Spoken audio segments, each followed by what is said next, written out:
हर हर महादेव। आप सभी को सावन मास की हार्दिक शुभकामनाएं। आज भगवान शिव और माता पार्वती को हम प्रणाम करके आगे की कथा को सुनते हैं। और आज का सावन मास का दूसरा दिन है। आइए सुनते हैं सावन मास महात्म का कथा। भगवान शिव बोले, हे महाभाग सनत कुमार, तुमने मुझसे जो श्रावण मास के विषय में पूछा है वह अत्यंत उचित और पूर्णकारी है। तुम्हारी भक्ति, विनम्रता और श्रद्धा देखकर मैं बहुत प्रसन्न हूँ। तुम्हारे मन में कोई द्वेष नहीं, इसी कारण तुम सबके प्रिय हो। मैंने तुम्हारे पिता ब्रह्मा जी का एक मस्तक काटा था, फिर भी तुमने मुझसे कोई भी बैर नहीं रखा। यह तुम्हारी महानता है, इसलिए मैं तुम्हें सावन मास का पूरा महात्म सुनाऊंगा। ध्यान लगाकर सुनो। हे योगियों में श्रेष्ठ, मनुष्य को चाहिए कि श्रावण मास में नियम पूर्वक व्रत करे, विशेष रूप से नक्त व्रत, दिन में उपवास, रात को भोजन करे और रोज रुद्राभिषेक करे। जो वस्तुएं मन को प्रिय हो उनका त्याग कर दे। पुष्प, फल, तुलसी दल, बेल पत्र से शिव जी का पूजन करे। इस मास में 1 करोड़ शिवलिंग बनाकर उनकी पूजा करना और ब्राह्मणों को भोजन कराना बहुत ही पुण्यदायक है। पूरे महीने फलाहार, उपवास और धरती पर सोना चाहिए, इससे कई गुना पुण्य बढ़ता है। श्रावण मास में पंचामृत से भगवान शिव की अभिषेक जरूर करना चाहिए। जो भी शुभ कर्म इस माह में करता है वह अनंत गुना फल प्राप्त पाता है। इस माह में झूठ, हिंसा, व्यर्थ बातों से हमें जरूर बचना चाहिए। केले के पत्ते पर भोजन करना चाहिए। शाकाहारी और शाक का त्याग भी उत्तम माना गया है। भक्त को चाहिए कि इस मास में हर रोज भोर में स्नान कर शिव जी का पूजन करे। इस महीने के किया गया मंत्र जप, रुद्राक्ष जप, गायत्री जप या वेद पाठ निश्चित रूप से सिद्धि प्रदान करता है। पुरुष सूक्त का पाठ विशेष फल देता है। गृह यज्ञ, कोटि होम, लक्ष्य होम यज्ञ इस मास में शीघ्र ही हमें फल देता है। हे मुनिवर, जो सावन में एक दिन भी व्रत नहीं करता उसे नरक में कष्ट भोगना पड़ता है।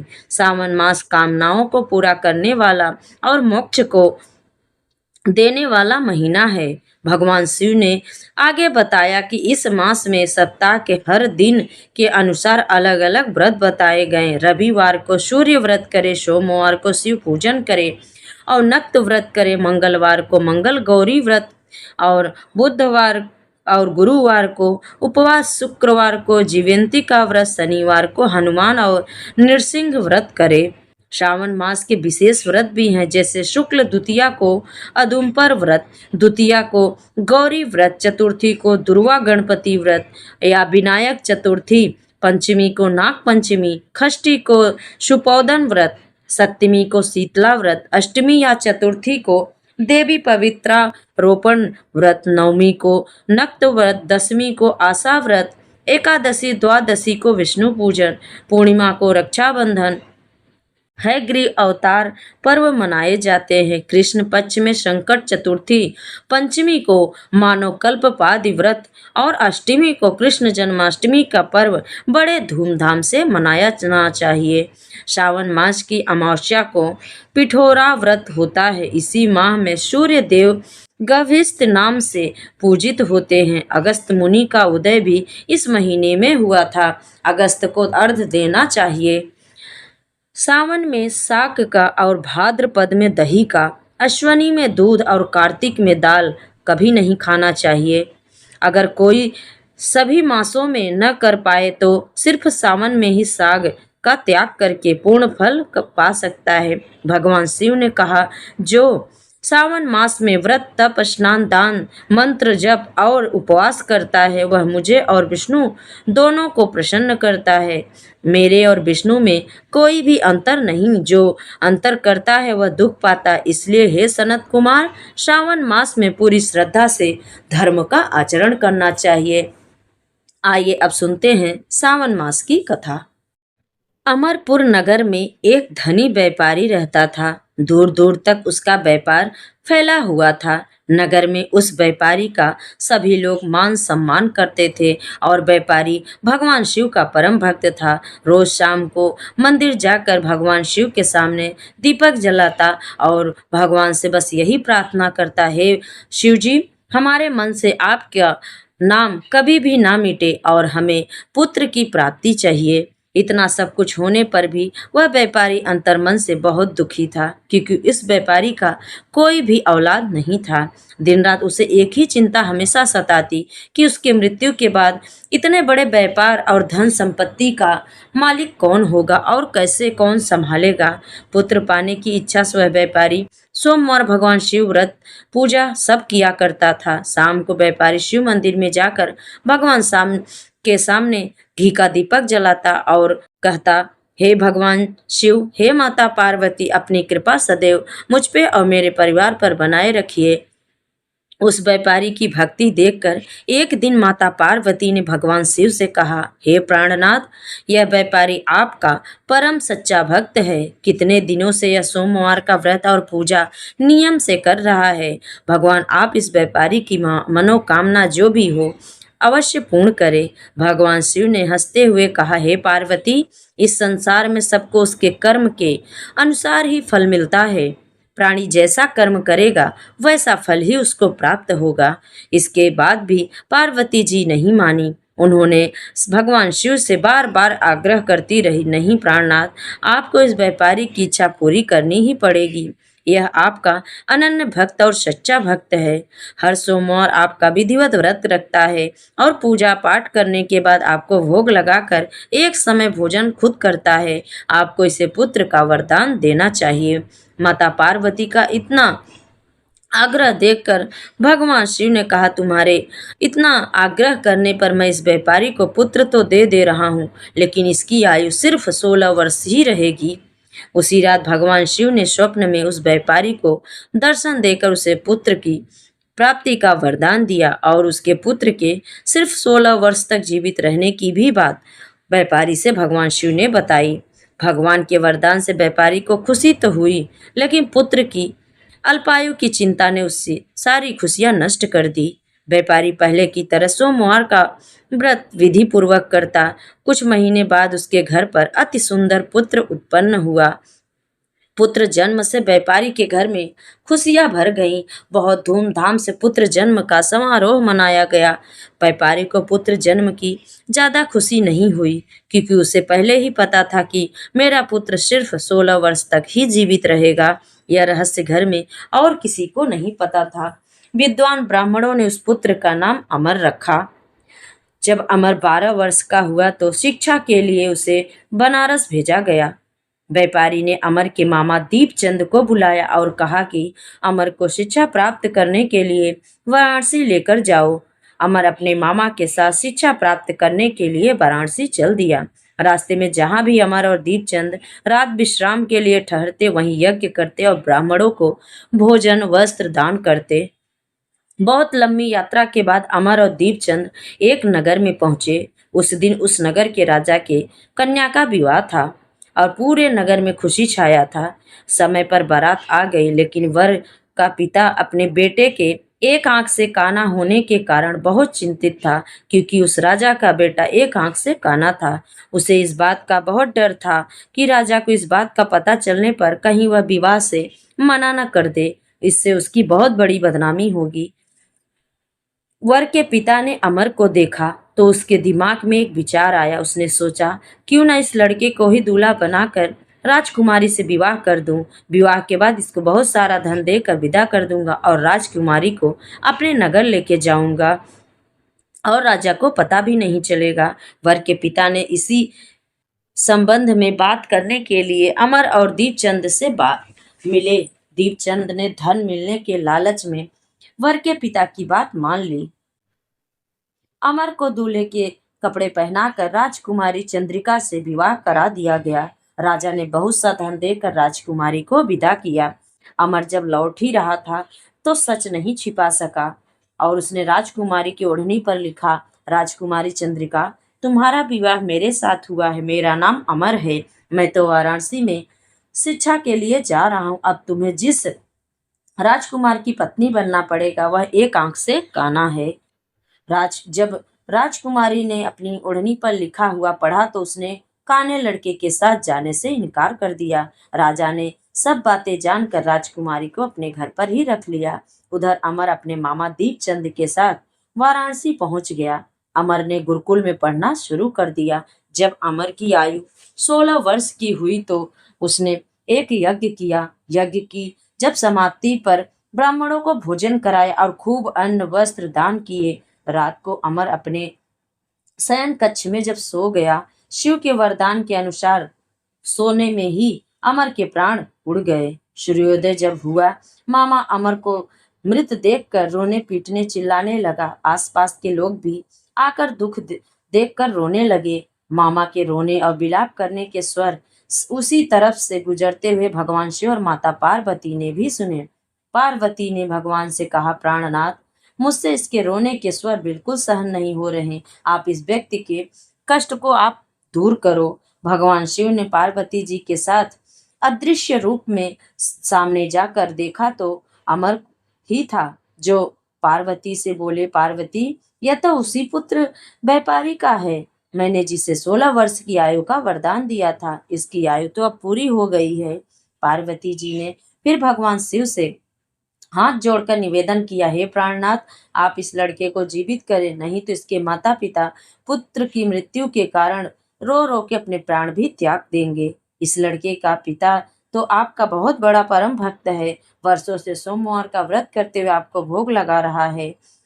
पार्वती जी के बार बार निवेदन करने पर भगवान शिव ने उस लड़के को फिर से जीवित होने का वरदान दिया और कुछ ही पल में वह लड़का जीवित होकर उठ बैठा। जब शिक्षा समाप्त करके अमर मामा के साथ अपने नगर की ओर चल दिया। दोनों चलते हुए उसी नगर में पहुंचे जहां अमर का विवाह हुआ था। उस नगर में भी अमर ने यज्ञ का आयोजन किया। उसी तरफ से गुजरते हुए नगर के राजा ने यज्ञ का आयोजन देखा। राजा ने अमर को तुरंत पहचान लिया। यज्ञ समाप्त होने पर राजा अमर और उसके मामा को अपने घर ले गए और कुछ दिन उन्हें महल में रखकर बहुत सा धन वस्त्र देकर राजकुमारी के साथ विदा कर दिए। रास्ते में सुरक्षा के लिए राजा ने बहुत सारे सैनिक को भी भेजा। दीपचंद ने नगर में पहुंचते ही एक दूत को घर भेजकर अपने आने की सूचना दी। अपने बेटे अमर के जीवित वापस लौटने की सूचना से व्यापारी बहुत खुश हुआ। व्यापारी ने अपनी पत्नी के साथ स्वयं एक कमरे में बंद कर रखा था। भूखे प्यासे रहकर व्यापारी उसकी पत्नी बेटे की प्रतीक्षा कर रहे थे। उन्होंने मन में प्रतिज्ञा कर रखी थी कि अगर उन्हें अपने बेटे की मृत्यु का समाचार मिला तो दोनों अपने प्राण त्याग देंगे। व्यापारी ने अपनी पत्नी और मित्रों के साथ नगर द्वार पर पहुंचा। अपने बेटे के विवाह का समाचार सुनकर व्यापारी बहुत खुश हुआ। पुत्र वधू राजकुमारी चंद्रिका को देखकर उसके खुशी का ठिकाना ही नहीं रहा। उसी रात भगवान शिव ने व्यापारी के स्वप्न में आकर कहा, है व्यापारी, मैंने तेरे सोमवार के व्रत करने और व्रत कथा सुनने से बहुत प्रसन्न होकर तेरे पुत्र को लंबी आयु प्रदान की है। व्यापारी बहुत प्रसन्न हुआ। सोमवार का व्रत करने से व्यापारी के घर में खुशियां लौट आई। शास्त्रों में लिखा है कि जो स्त्री पुरुष सोमवार का विधि पूर्वक व्रत करते हैं और कथा सुनते हैं, उनकी सभी इच्छाएं पूरी होती है। भगवान शिव और माता पार्वती की कृपा उस भक्त पर हमेशा बनी रहती है। प्रेम से बोलिए शिव पार्वती की जय। अब आइए सुनते हैं शिव महापुराण की कथा, अध्याय 3। आप सभी कल की वीडियो में अध्याय 1 और 2 शिव महापुराण की कथा सुने थे। आज हम सुनेंगे शिव महापुराण की कथा अध्याय 3। बोलिए शिव पार्वती की जय। नारद जी बोले, हे महामते, आपने मेनका के पूर्व जन्म की यह शुभ एवं अद्भुत कथा कही। उनके विवाह का प्रसंग भी मैंने सुन लिया। अब आगे का उत्तम चरित्र का वर्णन कीजिए। ब्रह्मा जी ने कहा, नारद, जब मेनका के साथ विवाह करके हिमवान अपने घर को गए तब तीनों लोकों में बड़ा भारी उत्सव मनाया गया। हिमालय भी अत्यंत प्रसन्न हो मेनका के साथ अपने सुखदायक सदन में निवास करने लगे। मुनि उस समय श्री विष्णु, समस्त देवता और परमात्मा महात्मा मुनि गिरिराज के पास गए। उन सब देवताओं को आया देख महान हिमगिरि ने प्रसन्नता पूर्वक उन्हें प्रणाम किया और अपने भाग्य की सराहना करते हुए भक्ति भाव से उन सबका आदर सत्कार किया। हाथ जोड़कर मस्तक झुकाकर वे बड़े प्रेम से स्तुति करने को उद्धत हुए। शैलराज के शरीर में महान रोमांच हो आया, उनके नेत्रों से प्रेम के आंसू बहने लगे। मुनि हिमशैल ने प्रसन्न मन से अत्यंत प्रेम पूर्वक प्रणाम किया और विनीति भाव से खड़े हो विष्णु और देवताओं से कहा, हिमाचल बोलो, आज मेरा जन्म सफल हो गया, मेरी बड़ी भारी तपस्या सफल हुई, आज मेरा ज्ञान सफल हुआ और आज मेरी सारी क्रियाएं सफल हो गईं। आज मैं धन्य हुआ, मेरी सारी भूमि धन्य हुई, मेरा कुल धन्य हुआ, मेरी स्त्री और मेरा सब कुछ धन्य हो गया। इसमें कोई भी शंका नहीं है, क्योंकि आप सब महान देवता एक साथ मिलकर एक ही समय यहाँ पधारे हैं। मुझे अपना सेवक समझकर प्रसन्नतापूर्वक उचित कार्य के लिए आज्ञा दें। हिमगिरी का यह वचन सुनकर वे सब देवता बड़े प्रसन्न हुए और अपने कार्य की सिद्धि मानते हुए बोले। देवताओं ने कहा, महाप्राज्ञ हिमाचल, हमारा हितकारक वचन सुनो। हम सब लोग जिस मायके के काम से आए हैं उसे प्रसन्नता पूर्वक बता रहे हैं। गिरिराज पहले जो जगदम्बा उमा दक्ष कन्या सती के रूप में प्रकट हुई थी और रुद्रपली होकर दीर्घ काल तक इस भूतल पर क्रीड़ा करती रही, वे अंबिका सती अपने पिता से अनादर पाकर अपनी प्रतिज्ञा स्मरण करके यज्ञ में शरीर त्याग कर अपने परम धाम को पधार गईं। हिमगिरी, यह कथा लोक में विख्यात है और तुम्हें भी याद है। यदि वे सती फिर से तुम्हारे घर में प्रकट हो जाएं तो देवताओं का महान लाभ हो सकता है। ब्रह्मा जी कहते हैं, विष्णु देवताओं की यह बात सुनकर गिरिराज हिमालय मन ही मन प्रसन्न हो आदर से झुक गए और बोले, हे प्रभु, ऐसा हो तो बड़े सौभाग्य की बात है।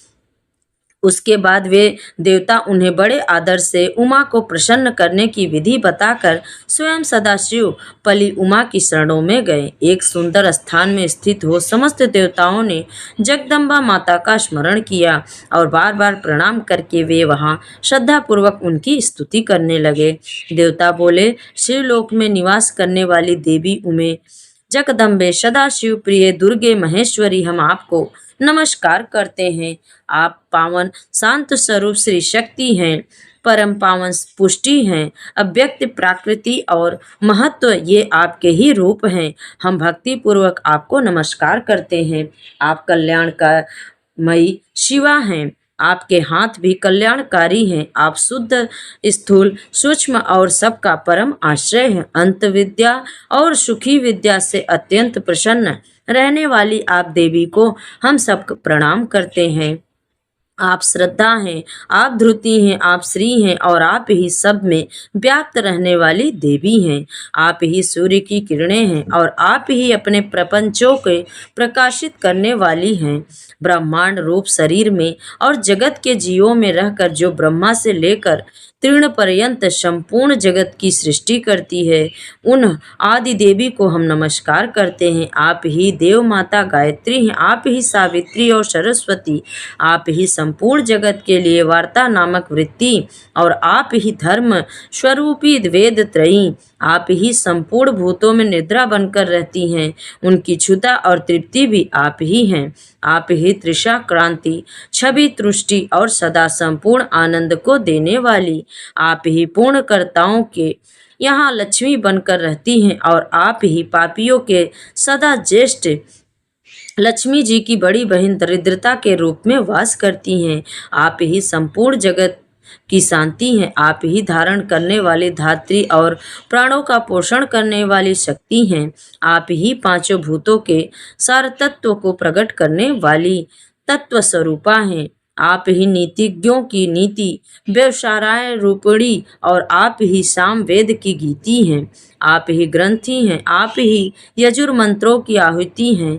वेद की मात्रा अथर्व वेद की परम गति भी आप ही हैं। जो प्राणियों के नाक, कान, नेत्र, मुख, भुजा, वस्तच्छल और हृदय में धृत रूप से स्थित हो, सदा ही उनके लिए सुख का विस्तार करती हो। जो निद्रा के स्वरूप में संस्कार के लोगों को अत्यंत सुगम प्रतीत होती हो। हे देवी उमा, जगत की स्थिति और पालन के लिए हम सब पर प्रसन्न हो। इस प्रकार जगत जननी सती साध्वी महेश्वरी उमा की स्तुति करके अपने हृदय में विशुद्ध प्रेम लिए वे सब देवता उनके दर्शन की इच्छा से वहां खड़े हो गए।